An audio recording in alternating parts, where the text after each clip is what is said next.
Welcome to the garden. Today I've got an update for you on our leaf cutting propagation. These are from my stacking jade, or Crassula perforata.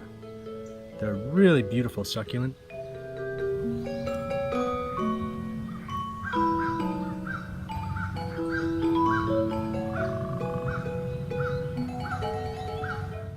I actually forgot about these for a while, but they've still set down roots, which is really surprising.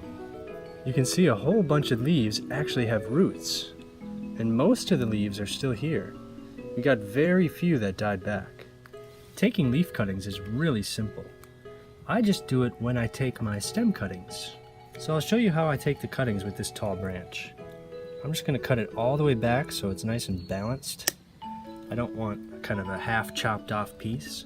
So I'll just take the whole stem, and it's so long that we could actually get several cuttings out of here. So the first thing I'm going to do is just take the crown. This will propagate all by itself and become a brand new plant. These are so tenacious, they're just incredible.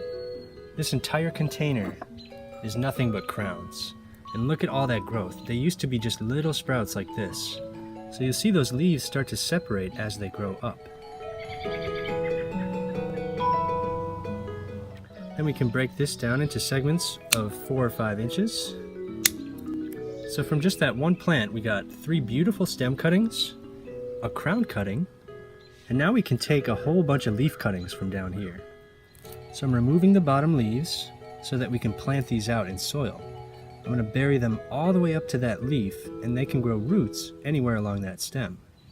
But these should really heal for about 24 hours before planting. So I'm going to tear these in half now so they can start healing right away. Breaking apart these pairs is, I think, the secret to propagating these Crassula as leaf cuttings. So now we'll just let these heal for about 24 hours, or we can use my little trick and plant them out in dry soil. That way they'll heal in that soil, and then we can water in the next couple days. You want to plant them with the callus side into the soil. That's where the roots are going to come from. You can see they grow directly out of that calloused area.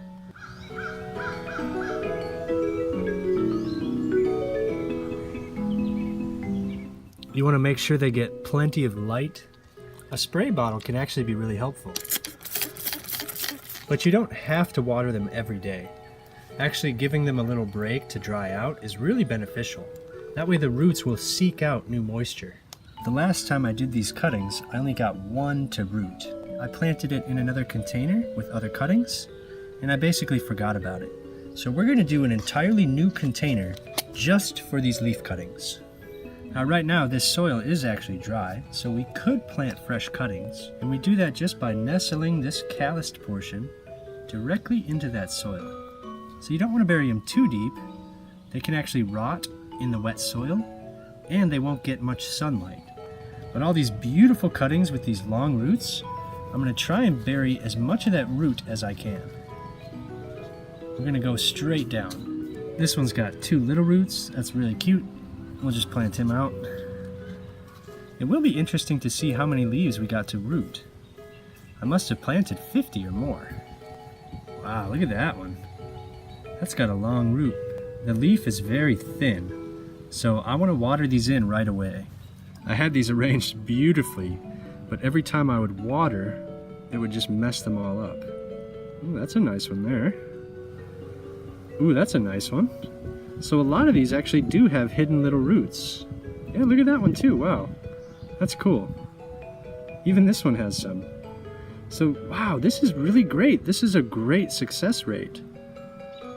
Holy cow, look at all of them. Nothing there, nothing there. Wow, I'd say at least half have roots. That's incredible. Some of these are going to be a little tricky to plant just because the roots are growing at weird angles. So I'll just do my best and kind of nestle them in.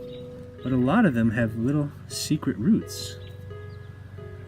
Like this little guy, look at that. It's like a snake tongue. So now for these last ones, I'm just going to sprinkle soil on top.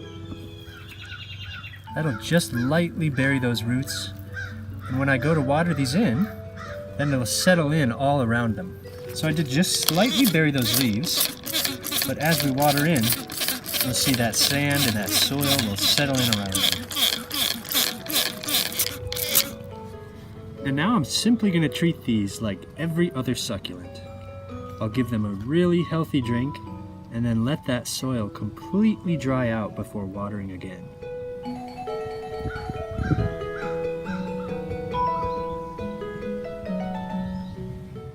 Now I'm going to do the same thing with our sedum leaves, although we only have one with a little sprout.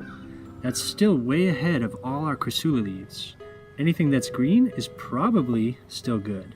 If they haven't grown roots by now, they're likely shriveled up like these. And these I usually have much better luck with, but I think because I did forget about them for a couple weeks that they dried out. I find it a lot easier to propagate these sedums from leaf cuttings than these Crassula. Taking sedum cuttings is a lot like taking Crassula cuttings. They're just a little bit softer of a plant, so you kind of want to wiggle the leaves off instead of stripping them down. But we can prune this back nice and low, so we can just pull these leaves. Wiggling them from side to side tends to loosen them up. So to propagate this stem cutting, I'm going to bury it in soil all the way up to here. So we're going to remove these leaves anyways, so we might as well propagate them. So if you're taking stem cuttings from sedum, Crassula, or really any other succulent, I hope you save those bottom leaves to propagate. Thank you all so much for watching, and I hope to see you next time.